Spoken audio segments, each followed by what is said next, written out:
to home. Union members are furious ahead of a vote next week that would essentially make it easier for unions to form. A National Labor Relations Board member is threatening to quit. Here's the deal. Brian Hayes is the lone conservative on the NLRB. He's worried the group is pushing a union-friendly plan out the door, but Hayes holds the trump card because if he quits, he'll essentially shut down the NLRB. My next guest used to call the shots at the NLRB, Peter Schaumber. So, sir, if that gentleman quits, that means they don't have quorum, so they can't go to a vote. Is this accurate? That's right, Eric. But I don't know if Brian Hayes is going to quit.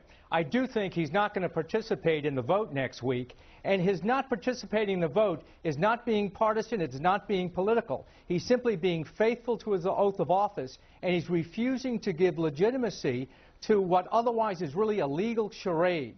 The two Democrats on the board are abandoning board processes, they're violating written board rules, and it appears that they are either intimidating or corrupting key agency personnel in order to try to push this rule out before Craig Becker's term ends a few weeks from now. Right. I want to talk about Craig Becker in just a minute, but first let's talk about what the vote actually is. The vote is the unions want the ability to organize within a company. They want to do that very quickly. They want to do it within a 10-day period from suggesting it to management. Is that right?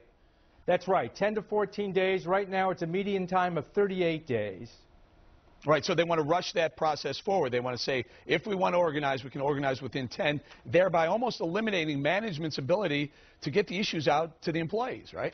That's absolutely correct, Eric. You know, most employers who come before the board are small employers. Many of them have never even heard of the National Labor Relations Board. Right. They will have very little time in order to express their views. And that's really what the unions want, because they want the employees to have to go to a vote without and not make an informed choice. They will not have heard their employers' views on whether or not unionization is good or bad. And this is a difficult question for most employees. All right, guys, throw up that full screen again of the gentleman on the National Relations Labor Board. The point I want to make here is Craig Becker right there in the upper right on your screen.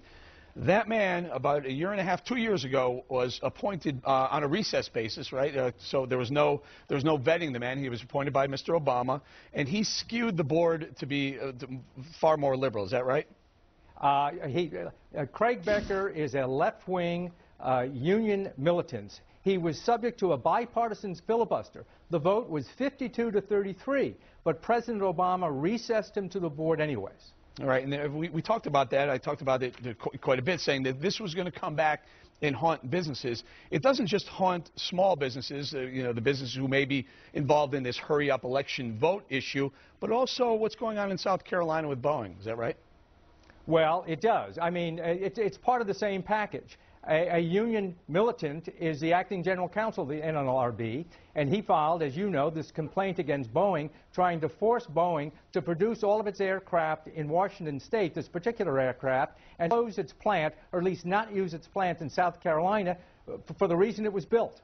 Now, has anyone spoke to Mr. Hayes about whether or not he's going to actually go to this vote? Have you spoken to him, sir?